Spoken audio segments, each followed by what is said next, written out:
അസ്സലാമലൈക്കും. ഇന്ന് നമ്മൾ കുക്ക് ചെയ്യാൻ പോകുന്നത് അടിപൊളി ചിക്കൻ കീമയാണ് കേട്ടോ. ആർക്കും എത്രയും പെട്ടെന്ന് തന്നെ ഉണ്ടാക്കാൻ പറ്റുന്ന ഒരു ഐറ്റമാണ് കേട്ടോ. അപ്പോൾ അതിന് വേണ്ടിയിട്ട് ഞാൻ 1 കിലോ കീമൊക്കെ വേണ്ടിയിട്ട് ഞാൻ എടുത്തിട്ടുള്ളത്. പിന്നെ 3 ഉള്ളി, 3 തക്കാളി, ഒരു കഷ്ണം ഇഞ്ചി, അതുപോലെ തന്നെ കുറച്ച് പച്ചമുളക്, മല്ലിയില, കറിവേപ്പില. അപ്പോൾ നമുക്കിതൊക്കെ ഒന്ന് പോയിട്ട് കട്ട് ചെയ്തിട്ട് വന്നാലോ.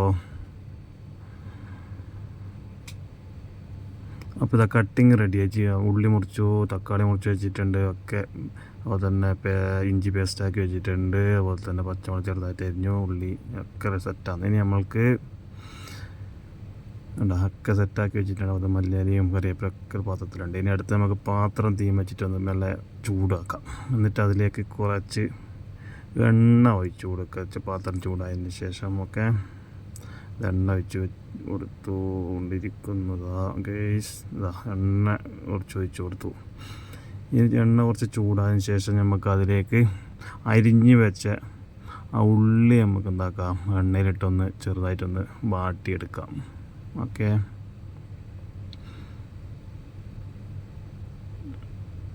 നമ്മളിതാ ഉള്ളി എടുത്തിട്ട് നമ്മുടെ പാത്രത്തിലേക്ക് ഇടുക. എന്താ അപ്പോൾ ഉള്ളി ഒന്ന് ചെറുതായിട്ട് ഒന്ന് വാടിയതിന് ശേഷം നമുക്ക് എന്താക്കാം, ഉള്ളി വാട്ടിക്കൊണ്ടേയിരിക്കുന്നു.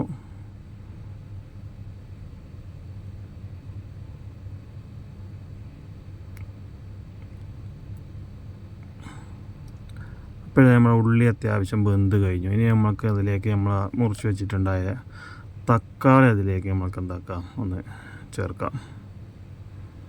ഓക്കെ, തക്കാളി ചേർത്തു. ഈ തക്കാളി ശരിക്കൊന്ന് ഇളക്കി നല്ല പാങ്ങിലൊന്ന് മിക്സാക്കിയതിന് ശേഷം ഒന്ന് തക്കാളി ഉണ്ടാക്കാൻ കുറച്ച് ബഹുന്നേരം വെയിറ്റ് ചെയ്യാം. ആ തക്കാളിയൊക്കെ ഉള്ളിയും തക്കാളി മിക്സ് ആയിക്കൊണ്ടിരിക്കുന്നു. അപ്പോൾ അടപ്പിലട പൊത്തി വെച്ച് കഴിഞ്ഞാൽ പെട്ടെന്ന് വെന്തോളും. അപ്പോൾ നമ്മുടെ തക്കാളിയും വെന്ത് സെറ്റായിരിക്കുന്നു. ഇനി നമുക്ക് എന്താ അരിഞ്ഞ് വെച്ചിട്ടുണ്ടായ ഇഞ്ചിയും പച്ചമുളകും ഒന്ന് നമുക്കിതിലേക്ക് ചേർക്കാം. ഓക്കെ, അപ്പോൾ അതും നല്ലപോലെ ഒന്ന് മിക്സ് ചെയ്ത് കൊടുക്കാം.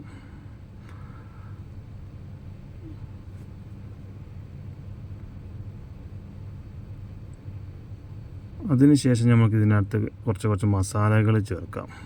ഞാൻ ആദ്യം ചേർക്കുന്നത് ഗരം മസാലയാണ് ഉപയോഗിച്ചിട്ടുള്ള. സ്പൈസിയുടെ ഗരം മസാല കേട്ടോ. അത് സ്പൈസിൻ്റെ നല്ല അടിപൊളി മസാലയാണ്, അതുകൊണ്ടാണ് സ്പൈസി ഉപയോഗിച്ചിട്ടുള്ളത്. പിന്നെ കുറച്ച് കുരുമുളക് പൊടിയും കൂടി നമുക്ക് ചേർത്ത് കൊടുക്കാം.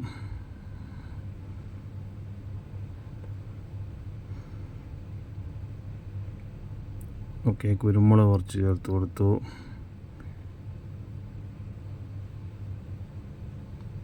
പിന്നെ അതിലേക്ക് നമുക്ക് നല്ല കാശ്മീരി ചില്ലി പൗഡർ ഒന്ന് കുറച്ചിട്ട് കൊടുക്കാം.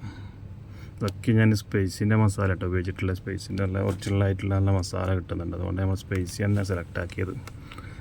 പിന്നെ അങ്ങനെ കുറച്ച് കാശ്മീരി ചില്ലിപ്പൊടി അതും കുറച്ചിട്ട് കൊടുത്തു. പിന്നെ അതുപോലെ തന്നെ നമുക്ക് കുറച്ച് വലിയ ജീരകം കൂടി അതിൻ്റെ കൂടെ ഒന്ന് ചേർത്ത് കൊടുക്കാം.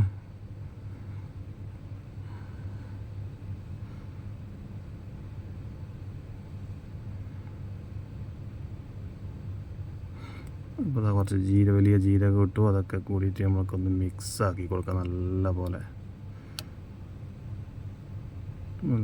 മിക്സാക്കി പിന്നെ ആവശ്യത്തിന് വേണ്ടവർ കുറച്ച് വെള്ളം അതിനായിട്ട് ഒഴിച്ച് കൊടുക്കുക. ഞാനൊരു ഗ്ലാസ് വെള്ളമാണ് ഒഴിച്ചിട്ടുള്ളത്. അപ്പോൾ ഒരു ഗ്ലാസ് വെള്ളം ഒഴിച്ചിട്ടൊന്ന് ശരിക്കൊന്ന് ഇളക്കി മിക്സ് ചെയ്യാം.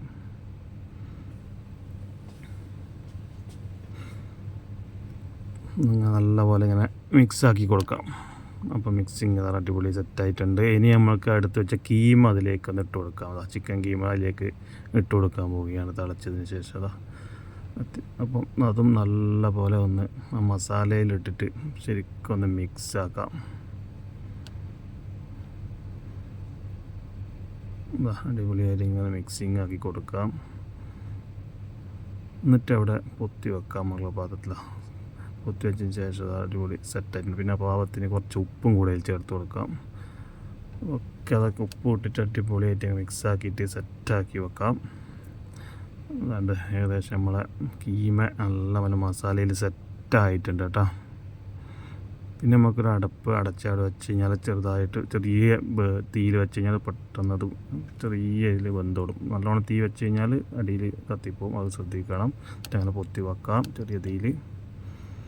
അതാ നമ്മുടെ കീമ അത്യാവശ്യം വെന്ത് കഴിഞ്ഞ് ഗെയ്സ്, ഇതാ സൂപ്പറായിട്ടുണ്ട്. നമ്മുടെ കീമ ഏകദേശം റെഡിയായി. ഇനി അതിലേക്ക് നമുക്ക് എന്താക്കാം, അരിഞ്ഞ് വെച്ച മല്ലിയിലയും കറിവേപ്പിലയും കൂടി നമുക്ക് ഇതിനകത്ത് ചേർക്കാം കേട്ടോ. ഓക്കെ, അതൊക്കെ ഇട്ടിട്ട് ഒന്നും കൂടി നല്ല പോലെ ഒന്ന് മിക്സ് ചെയ്യാം. അപ്പം അതൊക്കെ അതിനകത്ത് സെറ്റായിക്കോളതാ. അപ്പോൾ ഏകദേശം നമ്മളെ കീമ റെഡിയായി കേട്ടോ. ഇത്രയേ ഉള്ളൊരു കീമക്കറി ഉണ്ടാക്കാം. ആർക്കും അത്രയും പെട്ടെന്ന് ഉണ്ടാക്കാൻ പറ്റുന്നൊരു ഐറ്റം കേട്ടോ കീമ. അപ്പം കുറച്ച് പൊത്തി വെച്ചും പാത്രത്തെ മൂടിയും കൊണ്ട് അപ്പോൾ അത് തുറന്ന് നോക്കാം. അതാ സെറ്റായിട്ടുണ്ട് കേട്ടോ. നമ്മളെ കീമക്കറി റെഡിയായി. ഇത്രയേ ഉള്ളൂ കേട്ടോ കീമക്കറി ഉണ്ടാക്കാൻ വേണ്ടിയിട്ടുള്ള ബുദ്ധിമുട്ട് എന്ന് പറയുന്നത്. അടിപൊളിയായിട്ട് തിളച്ച് നമ്മളെ കീമൊക്കെ വെന്ത് അടിപൊളി സെറ്റായിട്ടുണ്ട്. ഇനി നമുക്ക് പാത്രത്തിലിട്ട് കുബൂസിൻ്റെ കൂടെയോ അല്ല പത്തിൻ്റെ കൂടെയോ എന്തിൻ്റെ ദോശൻ്റെ കൂടെയോ എന്തിൻ്റെ കൂടെയോ നമുക്ക് അടിപൊളിയായിട്ട് കഴിക്കേണ്ടതാണ്. ഇതാണ് നമ്മുടെ കീമക്കറി. പാത്രത്തിലാക്കിയിട്ട് കഴിക്കാനുള്ള തയ്യാറെടുപ്പിലായിട്ടുണ്ട്. ഓക്കെ, അപ്പം അറിയാത്തവരുണ്ടെങ്കിൽ എത്രയും പെട്ടെന്ന് ഇതൊന്ന് പരീക്ഷിച്ച് നോക്കുക. അടിപൊളിയൊരു ഐറ്റമാണ് കേട്ടോ. ഇങ്ങനെയുണ്ട് നമ്മളെ കീമക്കറി, സൂപ്പറല്ലേ? അപ്പം അടുത്ത അടിപൊളി വീഡിയോസുമായി നമുക്ക് വീണ്ടും കാണാം. ലൈക്ക് ചെയ്യാത്ത ലൈക്ക് ചെയ്യുക, സബ്സ്ക്രൈബ് ചെയ്യാത്ത സബ്സ്ക്രൈബ് ചെയ്യുക. Bye bye.